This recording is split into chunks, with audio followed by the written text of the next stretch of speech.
Bonjour tout le monde, aujourd'hui je voulais vous faire une nouvelle vidéo sur accueillir un état de mal-être. Voilà, en fait ce qui s'est passé c'est que ce matin, même depuis quelques jours, j'avais pas du tout d'énergie, je dormais beaucoup, j'arrivais pas à me motiver alors qu'avant j'avais réussi à retrouver un niveau de motivation. Globalement dans la vie je suis plutôt en procrastination et j'étais contente d'agir mais là c'est revenu, j'arrivais pas à m'endormir avant 3 h du matin, me réveiller à 11 h, voire midi, impossible de sortir de mon lit, rien envie de faire de la journée. Donc en fait, ce que je me suis dit, c'est comment je gère ça. Et je pense qu'on a beaucoup tendance, en tout cas moi, à user de la culpabilité quand on est dans cette situation-là. Et en fait, avec le temps, plus j'ai fait de développement personnel, plus j'ai compris que j'ai vraiment des phases de haut et de bas. Et je pense que dans cette période, en ce moment, on est encore plus soumis aux phases d'euphorie, mais aussi aux phases où ça va pas bien. Et donc surtout, il n'est pas le temps de mettre de côté et de masquer ce qui va pas. Ce que je me suis dit, c'est que j'allais accepter. En fait, j'en ai marre de me culpabiliser, de pas être motivée, de pas avoir envie de faire quelque chose, de pas en faire assez, de dormir trop, blablabla. Donc j'ai décidé de me laisser vivre tout ce que mon cerveau et mon corps avaient envie de faire. Donc j'ai dormi quand j'avais envie de dormir, puis si j'avais pas envie de dormir avant tard, j'ai pas dormi avant tard. J'ai de la chance de travailler seulement quelques heures par semaine, donc ça n'avait pas d'impact sur le travail pour moi. Mais je me suis laissée complètement aller. Si je voulais pas sortir de mon lit, je sortais pas de mon lit. Puis si j'avais envie de manger quelque chose de censé pas être bon, parce qu'en fait ça aussi c'est la qualification, c'est pas grave, je le mangeais. Donc j'ai pas forcément bien mangé au cours de ces derniers jours. J'ai la possibilité de sortir ici, mais je suis pas forcément sortie, en tout cas pas très longtemps. J'ai vraiment suivi mes envies. J'ai par contre beaucoup écrit, et ça je le conseille.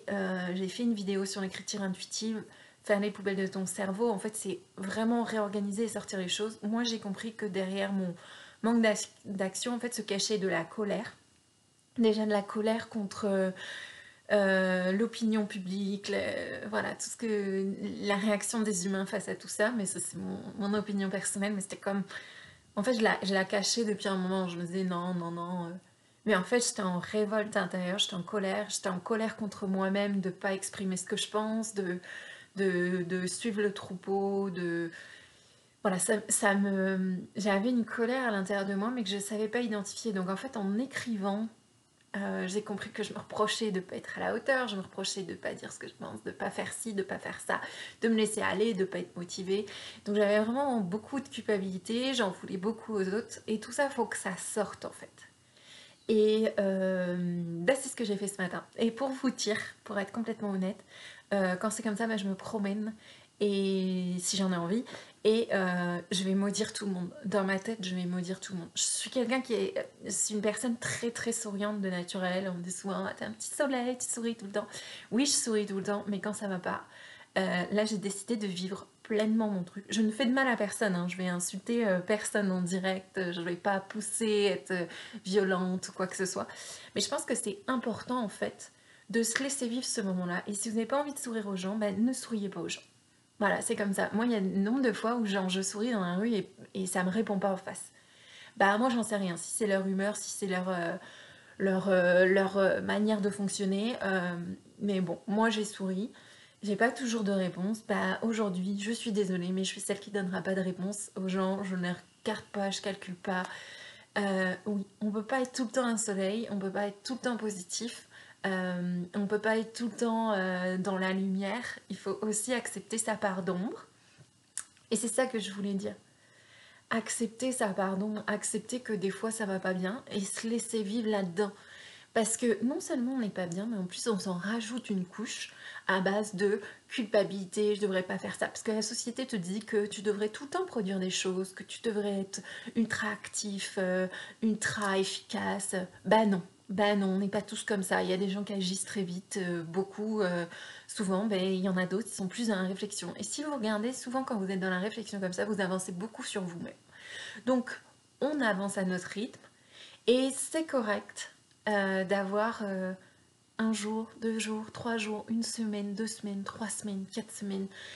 6 mois s'il faut de ça va pas bien et je me laisse aller parce qu'on va toujours remonter au bout d'un moment et la manière dont on va remonter ça va être beaucoup plus forte. Et surtout, il faut comprendre que dans cette part d'ombre se cache une part d'amour. C'est assez fou, mais c'est ça que j'ai compris aussi la semaine dernière. C'est qu'au final, le fait de ne pas avoir d'énergie, c'est que notre énergie, elle existe, elle est consacrée à autre chose. Elle est consacrée à la peur, elle est consacrée à la colère, elle est consacrée à de la résistance, au fait de nous empêcher d'avancer.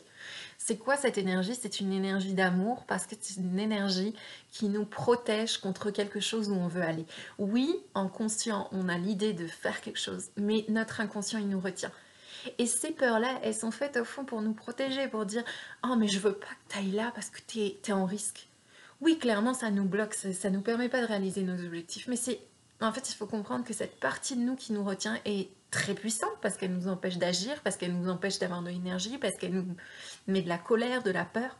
Mais c'est pour nous protéger. Officiellement, c'est pour nous protéger de où on veut aller. Qui c'est qu'on cherche le plus à protéger dans nos vies? C'est les gens qu'on aime le plus.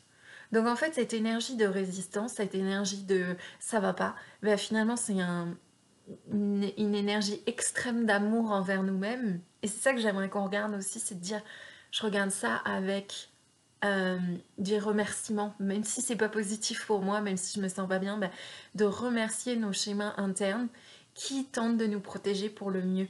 Et oui, on va passer à l'action plus tard, on va débloquer, vous allez voir si on écrit, si on se laisse vivre nos émotions, on va mieux les comprendre. Écrivez, écrivez, vous allez vraiment décrypter. Mais on se laisse vivre et c'est surtout pas la culpabilité de nous aimer un peu trop, de nous protéger un peu trop qui va nous faire avancer, au contraire de la bienveillance, du temps pour soi, de la déculpabilisation et du fait de lâcher prise sur la situation. On se rattrapera plus tard, on sera plus productif quand ça ira mieux. Donc surtout si vous n'allez pas bien, prenez du temps pour vous, donnez-vous de l'amour, donnez-vous de la bienveillance, de la compréhension, s'il vous plaît. Ne vous jugez pas, s'il vous plaît, soyez compréhensif avec vous-même et donnez-vous de l'espace. Voilà, c'est tout ce que je vous souhaite. J'espère que vous allez bien en cette période particulière. Et puis si comme moi, vous faites les roulettes là, je sais pas comment on appelle ça, là, les roller coasters en anglais, et ben on n'oublie pas qu'on va remonter au bout d'un moment, mais on a le droit d'être en bas. Bonne journée à vous et puis n'oubliez pas que vous êtes merveilleux et très important dans ce monde.